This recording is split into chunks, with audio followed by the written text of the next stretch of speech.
Security, remove her. Now. The voice cracked across the boardroom like a gavel, sharp, certain, used to being obeyed. Heads turned, not toward the speaker, but toward the woman in the corner, the one in a navy cleaning uniform, quietly guiding a mop across the polished oak floor as if none of it concerned her. Naomi Carter didn't look up. Not yet. The room itself was everything power was supposed to look like, floor-to-ceiling glass overlooking downtown Manhattan, a 12-seat executive table carved from imported walnut, leather chairs that probably cost more than a year of someone's salary. And seated in those chairs were the people who believed they owned the future of this company. Men and women in tailored suits, voices polished, egos sharper than their cufflinks. To them, Naomi was invisible until she wasn't. I said get her out, the CEO repeated, his tone colder now, irritation bleeding through control. Daniel Whitmore. Mid-50s. Silver hair. The kind of man who spoke like decisions were already made before anyone else entered the room. He didn't even look at her directly, just gestured, like she was a misplaced object. A chair out of line. A distraction. A few quiet chuckles rippled around the table. Not loud. Not bold. Just enough to signal agreement. One executive leaned back, smirking. Honestly, how does someone like that even get clearance to be in here during a board meeting? Another added under his breath, they never know their place.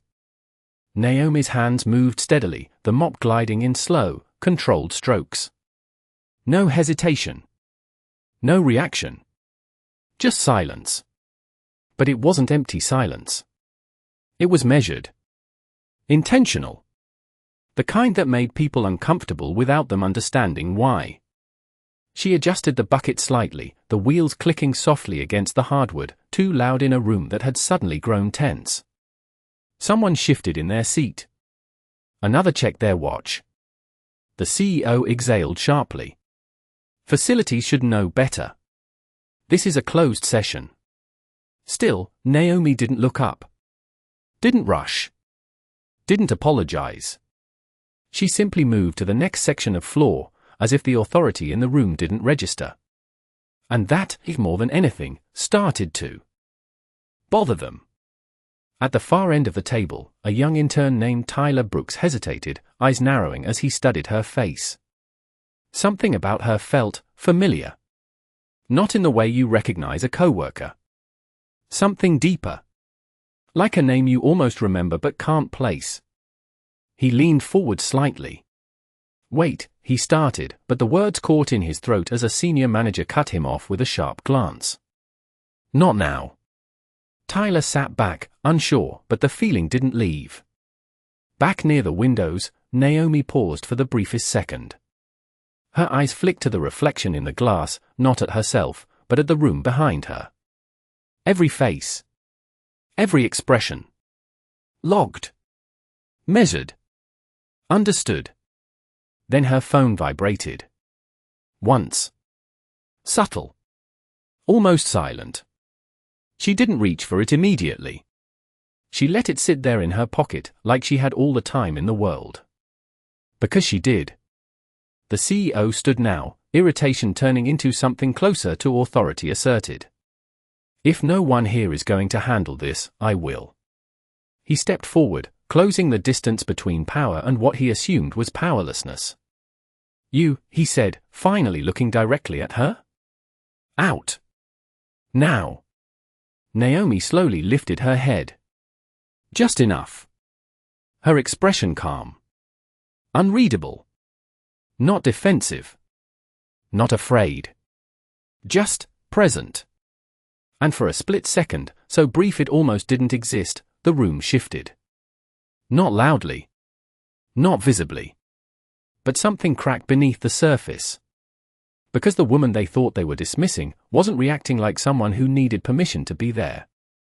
Naomi held his gaze for exactly 1 second longer than expected, just enough to register, not enough to challenge, then she lowered her eyes again and reached for the edge of the table, wiping a faint ring left by someone's coffee cup as if that had been her purpose all along, as if his command had simply dissolved in the air between them. The CEO frowned, not used to being ignored, Not in this room, not in any room. Did you not hear me? He asked, slower now, each word spaced like it carried weight. Around the table, attention sharpened. This was no longer background noise. This was friction. Naomi moved the cloth in a slow circle, precise, controlled, then shifted the bucket a few inches to her left. The wheels clicked again. That same small sound that somehow felt louder than it should.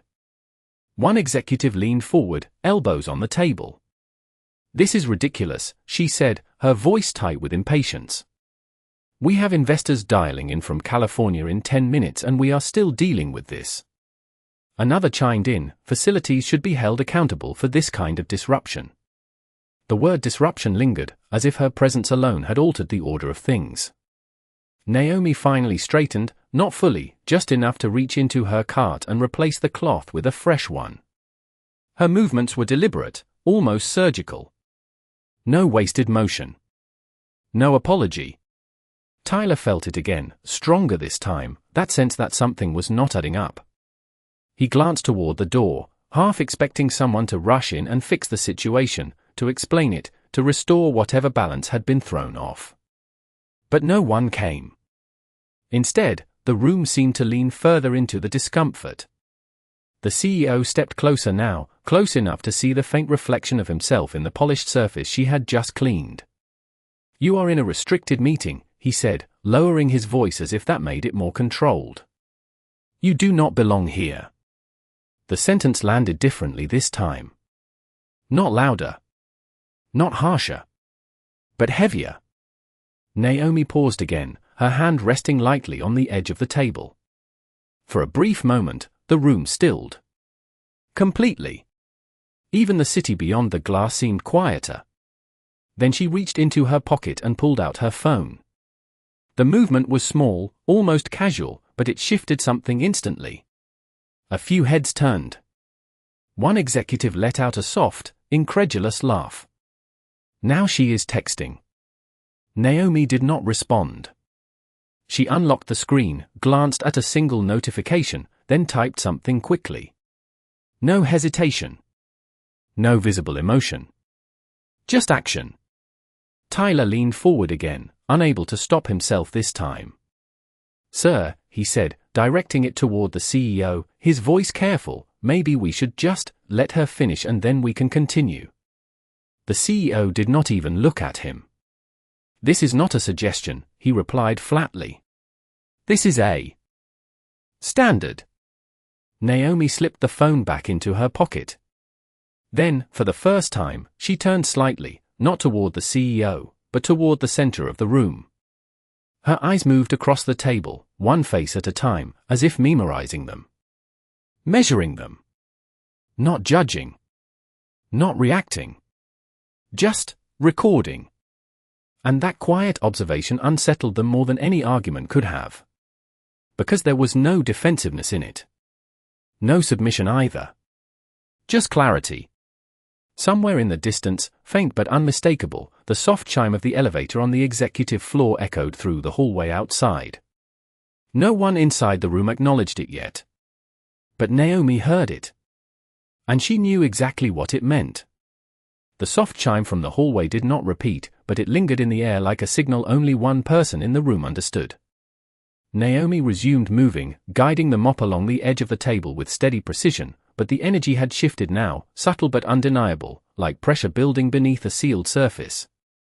Daniel Whitmore exhaled through his nose, the kind of restrained frustration that came from losing control inch by inch instead of all at once. "This is becoming a distraction," he said, louder now, reclaiming the room with volume. "We are not delaying a board meeting because someone does not understand instructions." A few executives nodded, eager to align themselves with authority.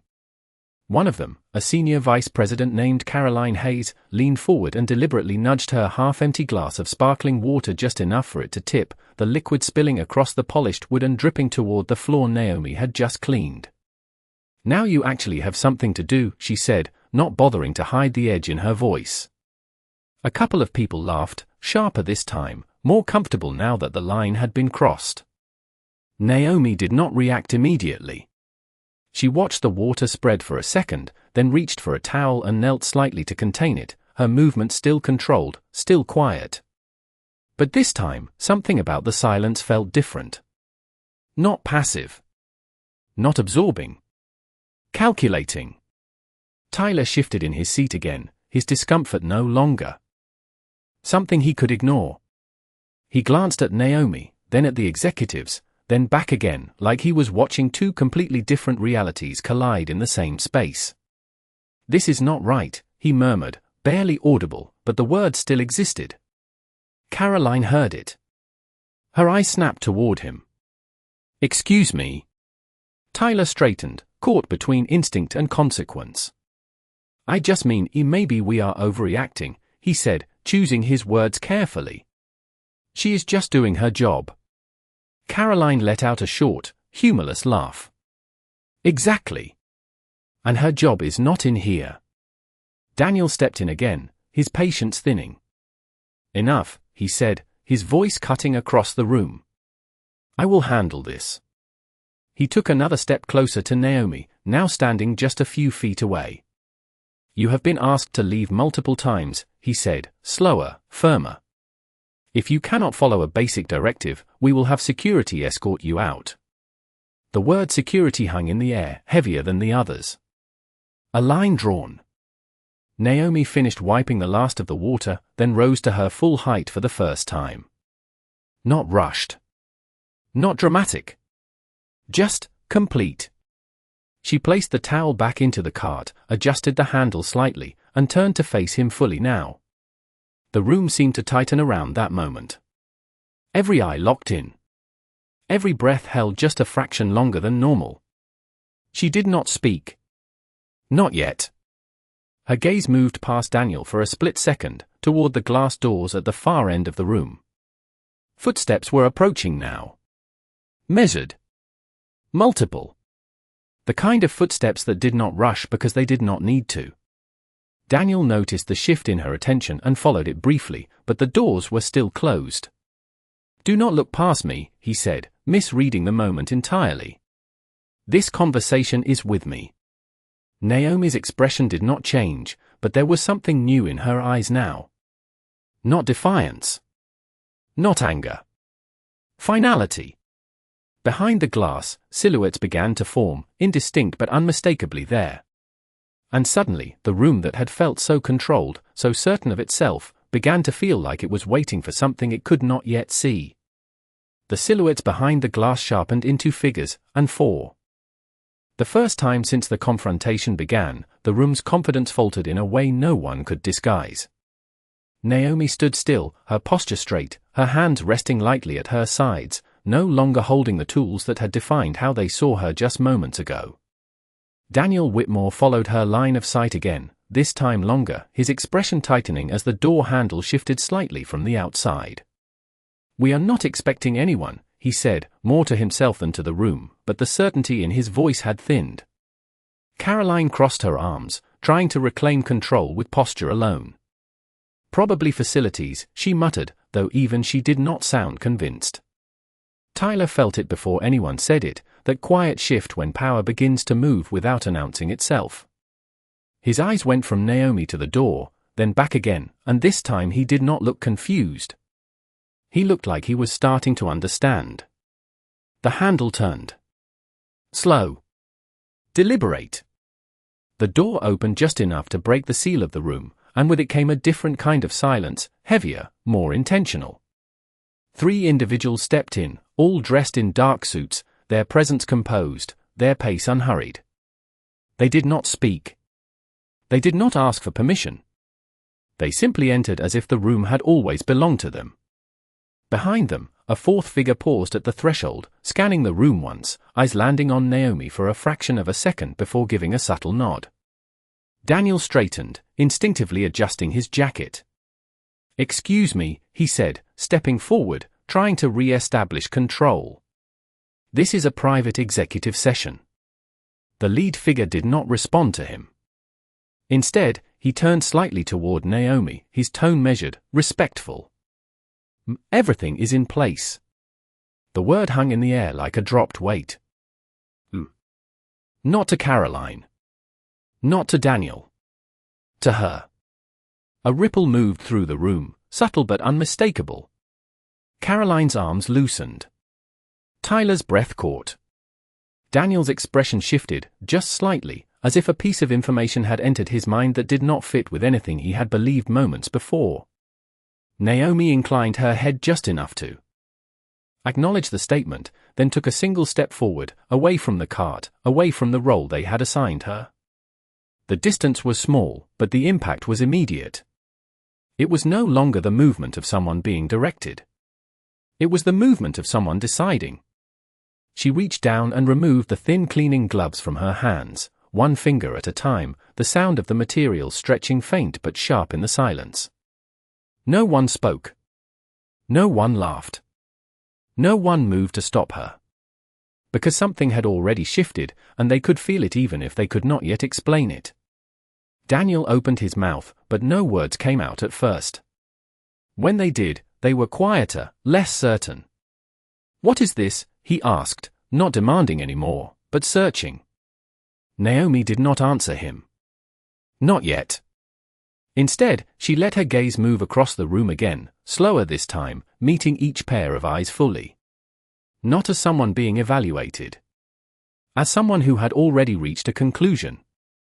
And in that moment, every person at that table realized the same thing at the same time, though none of them said it out loud. This was no longer their room to control.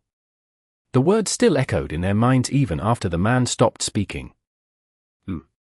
It did not belong in this room the way it had just been used, not directed at someone in a cleaning uniform, not with that level of quiet respect. Naomi stepped forward again, slow and measured, her presence expanding with each inch as if the space itself was recalibrating around her. The executives did not interrupt her this time. They watched.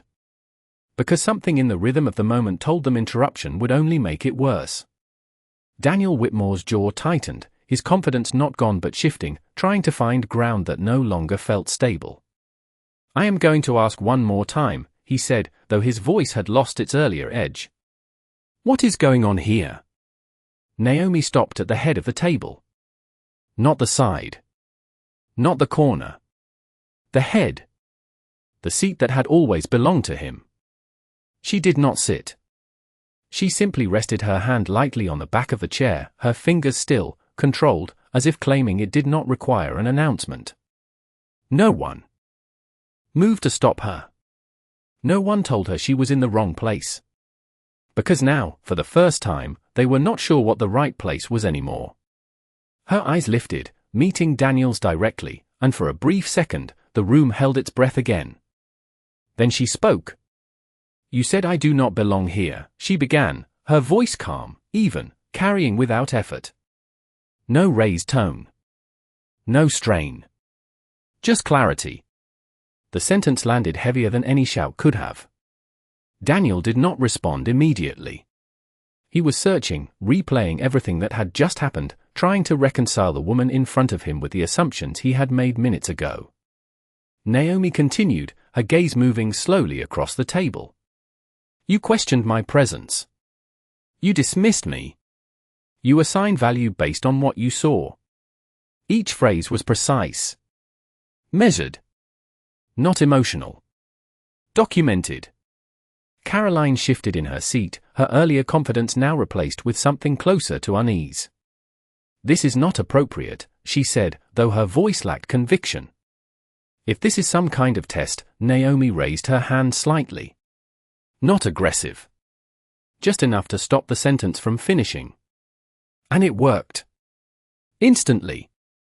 The interruption did not come with force, but with authority that did not need to prove itself. "It is not a test," Naomi said. "It is a reflection." The word settled into the room, and for a moment, no one understood it fully, but they felt it. Tyler's eyes widened slightly, the pieces connecting now in a way that made his chest tighten. He glanced at the men who had entered, then back at Naomi, then at the executives who had been so certain just minutes before. The contrast was undeniable. Naomi stepped around the chair now, positioning herself fully at the head of the table, her posture straight, her presence no longer something they could ignore or redefine. 10 years ago, she said, her voice softening just slightly, not weaker, but deeper, I stood in a lobby not far from here, dressed almost exactly like this. The room did not move. Did not breathe. I was told to wait outside because someone like me could not possibly have business inside. The memory did not come with anger. It came with precision. Like something she had already processed, already turned into something else. I waited, she continued. Not because I believed them, but because I was learning. Her eyes returned to Daniel.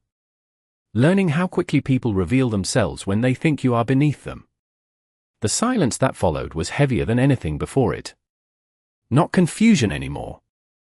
Not irritation. Recognition. And for the first time, the people in that room began to understand that what they had said, what they had done, was no longer just part of a moment. It was evidence. The word evidence did not need to be repeated for its weight to settle over every person in the room. It was already there, pressing into their posture, their silence, their shifting eyes. Naomi let the quiet stretch, not rushing to fill it, because she understood something they were only beginning to feel. Silence, when controlled, was not absence. It was pressure. Daniel Whitmore straightened his shoulders, attempting to reclaim something of his earlier authority, but the movement felt rehearsed now, disconnected from the reality forming around him. If you have something to say, he said, choosing his words more carefully this time, then say it directly. Naomi's gaze did not waver. I already have, she replied, her voice even. You just were not listening. A faint shift moved through the group behind her, the individuals who had entered earlier stepping slightly to the side, revealing themselves more clearly now. One of them, a woman in her early 40s with a composed expression and a tablet in hand, tapped the screen once. Almost immediately, a soft chime echoed from the speakers embedded in the boardroom walls. Heads turned instinctively. The large display screen at the front of the room flickered to life, replacing the paused financial projections with a new interface. Clean. Official. Unmistakable. Caroline leaned forward, her brow furrowing. What is this? She asked, though no one answered her. Naomi turned slightly toward the screen, not surprised, not reacting, simply acknowledging it as part of something already set in motion. Internal audit log, the woman with the tablet said. Calmly, her voice steady. Full session recording, initiated 30 minutes ago. The number landed with precision. 30 minutes. Long enough to capture everything. The first comment. The laughter. The assumptions. Daniel's expression shifted again, more visibly this time. Recording, he repeated, his voice lower, controlled but strained. You cannot just record a board meeting without authorization. Naomi looked back at him. Authorization was granted, she said. No emphasis. No explanation. Just fact. Tyler felt a chill move through him, not from fear, but from realization. This had not been random. Not an accident. Every moment, every word, had been allowed to unfold exactly as it did. Caroline shook her head slightly, disbelief clinging to her expression.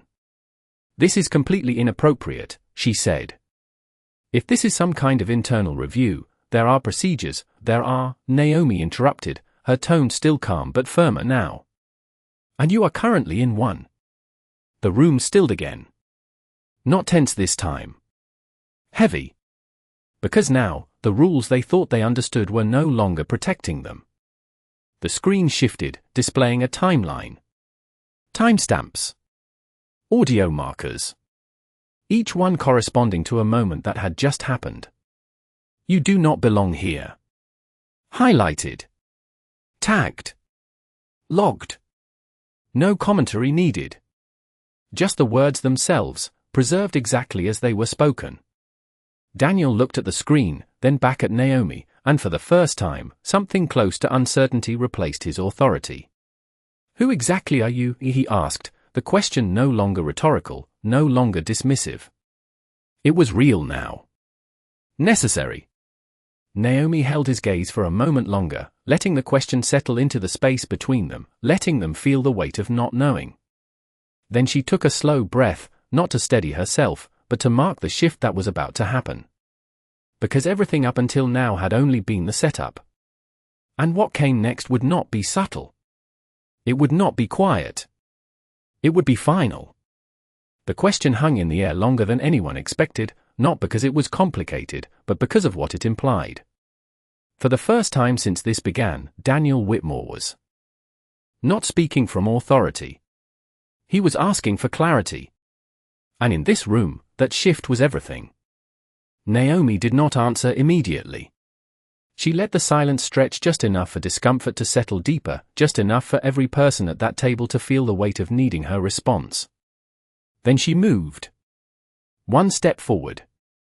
Just enough to stand fully at the head of the table, her presence now aligned with the seat no one had ever questioned before. Her voice, when it came, was calm, measured, and absolute. "You asked who I am," she said, her eyes locked on Daniel. "But that is not the real question." A pause. Not for effect. For precision. "The real question is why you needed to know before you decided how to treat me." No one spoke. No one shifted. Even the faint hum of the city beyond the glass felt distant now.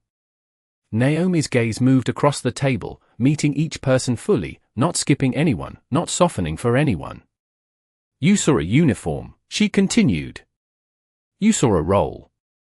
And you decided that was enough." The words did not accuse. They confirmed. Caroline looked down at the table, her earlier confidence gone, replaced by something quieter, something more aware. Tyler did not look away at all. He could not. He was watching something he knew he would remember for the rest of his life. Naomi placed both hands lightly on the back of the chair at the head of the table, grounding herself not because she needed support, but because the moment required stillness. "My name is Naomi Carter," she said. No emphasis. No introduction. Just truth. The reaction was immediate, though no one spoke it out loud. Recognition moved through the room in waves. Not loud. Not dramatic. But undeniable. Daniel's posture shifted again, more visibly this time. The name meant something. It had to. Naomi let that recognition settle, then continued. "Founder," she said. "Majority shareholder." Each word placed carefully, like a sequence that could not be undone. And as of this morning, another pause, this one heavier, final, acting chair of this board. The air in the room changed completely. It was no longer tension. It was collapse. Not physical. Structural. The kind that happens when a belief system no longer holds. Caroline's hand tightened slightly around her pen. One executive leaned back slowly, as if distance might help him process what he was hearing. Tyler exhaled without realizing he had been holding his breath. Daniel did not move at all. He stood there, facing her, but whatever certainty had defined him before was gone. Naomi did not raise her voice. She did not need to. "You mocked a cleaning lady," she said, her tone steady, each word landing with precision. "In a company I built." The sentence did not echo. It did not need to. It settled. Deep. Final. No one interrupted. No one denied it. Because they could not. The evidence was still on the screen behind her. Time-stamped. Documented. Permanent. Naomi straightened slightly, her posture now fully aligned with the authority she had just revealed. "This was not about a uniform," she said. "It was about judgment." Her eyes returned to Daniel one last time. "And today," she added, her voice calm but unshakable, "you made yours very clear." The silence that followed was no longer uncertain. It was decisive. Because everyone in that room understood the same thing at the same time. This was no longer a conversation. It was a conclusion. The silence did not break all at once. It fractured slowly, like something too heavy to hold together any longer. Daniel Whitmore blinked once, then again, as if recalibrating his understanding of the room he thought he controlled. "That is not possible," he said, but the words lacked conviction before they even left his mouth. Naomi did not respond immediately. She did not need to argue with disbelief.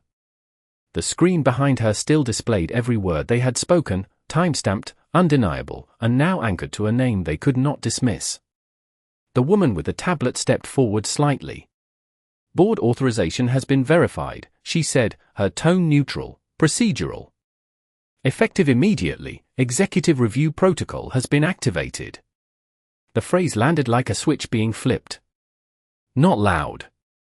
Not dramatic. But final. Caroline straightened in her seat, her composure returning just enough to attempt control. "This is highly irregular," she said.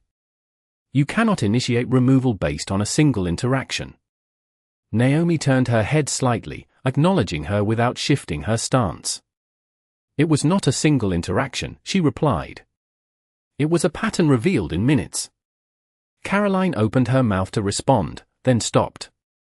Because she knew. They all knew. The words on the screen were not isolated. They were consistent. Predictable. Reflective of something deeper than one moment. Tyler glanced at the timeline again, his eyes moving over the markers, the comments, the sequence of events that had unfolded exactly as Naomi had allowed them to. His voice was quiet, but it carried. "It is all there," he said, more to himself than anyone else. Naomi reached into her pocket once more and pulled out her phone. This time, she did not hesitate. She pressed a single command, then lowered it again.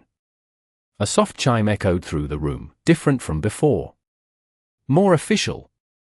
The woman with the tablet looked down at her screen, then up again. "Termination notices have been issued," she said. "Immediate effect." The words did not need names attached to them.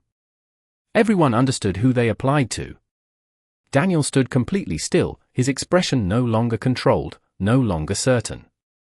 "You cannot remove a sitting chief executive officer without a vote," he said, grasping for structure, for rules that might still apply. Naomi met his gaze directly. "The vote already happened," she said. "You just were not paying attention." A faint movement at the doorway drew attention again. Additional members of the board entered, their presence quiet but decisive, taking positions along the perimeter of the room. They did not speak. They did not question. Their silence confirmed everything Naomi had just said. Daniel's shoulders dropped slightly, not in defeat, but in realization. The system he believed he operated had moved without him. Caroline looked down at her tablet, her fingers hovering as if searching for access that was no longer there. The screen did not respond the way it had minutes ago. She exhaled slowly, the shift finally settling in. Tyler remained still, watching the entire moment unfold with a clarity he knew would stay with him long after this room emptied. Naomi stepped forward one final time, her presence now fully occupying the space she had claimed. "This is not about punishment," she said, her voice calm, steady. "It is about accountability." Her eyes moved across the room again, slower now, deliberate. "You were given a moment without visibility," she continued. "And you chose to define someone by what you assumed they were." No one argued. No one interrupted. Because there was nothing left to defend. Naomi let the silence return, not as tension, but as conclusion. And in that silence, every person in the room understood the same thing. Power had not just shifted. It had been revealed where it always belonged. No one rushed to leave. No one reached for their phone. The room that had once been driven by urgency and control now sat in a stillness that felt earned, not imposed. Naomi Carter did not raise her voice to fill it. She allowed it to exist, because for the first time, it was doing the work for her. Daniel Whitmore remained where he stood, but the authority that once defined him had been replaced by something quieter, something reflective. He looked at the table, then at the screen, then finally back at Naomi, not with defiance, but with the understanding that something irreversible had just happened. Caroline slowly set her pen down, the small sound echoing more than it should have. No one reached to stop the process. No one asked for another chance. Because the moment for that had already passed, unnoticed by the very people who now needed it most. Naomi stepped away from the head of the table, not retreating, but transitioning, her presence no longer needing to occupy a position to be recognized. She moved with the same calm precision she had shown from the beginning, but now every movement carried clarity instead of assumption. The board members along the wall remained silent, their presence steady, reinforcing what had already been decided. Tyler stayed seated, his eyes following Naomi, not out of curiosity anymore, but out of respect. He had witnessed something most people only talked about. Not power rising. Power revealed. Naomi stopped near the center of the room, turning slightly so that everyone could see her clearly, not as a symbol, not as a role, but as a person who had allowed the truth to unfold without interference. Her voice, when it came, was softer than before, but it carried further. This was never about a position, she said. It was about perspective. The word settled differently now, not as a lesson, but as a conclusion. She glanced once at the screen behind her, where the timeline still displayed every moment that had led them here. You were given a version of me without status, she continued. No title. No context. Just presence. Her gaze returned to the room. And that was enough for you to decide who I was. No one interrupted. No one looked away. Because now, they understood the cost of that decision. Naomi took a slow breath, not out of emotion, but to mark the final shift. Leadership is not proven when everyone knows your name, she said. It is revealed when they do not. The sentence landed with quiet force, the kind that did not need repetition. Daniel lowered his eyes briefly, not in submission, but in recognition. Caroline remained still, her earlier certainty replaced by something more permanent.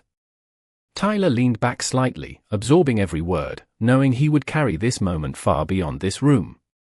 Naomi's posture remained steady, her expression composed, but there was something resolute in her presence now, something that did not ask to be understood, only acknowledged. I did not raise my voice today, she said finally. I raised the standard. And with that, the room did not erupt, did not react, did not try to recover what had been lost. It simply accepted what had been revealed. Because the truth, once seen clearly, does not need to be argued. It only needs to be faced,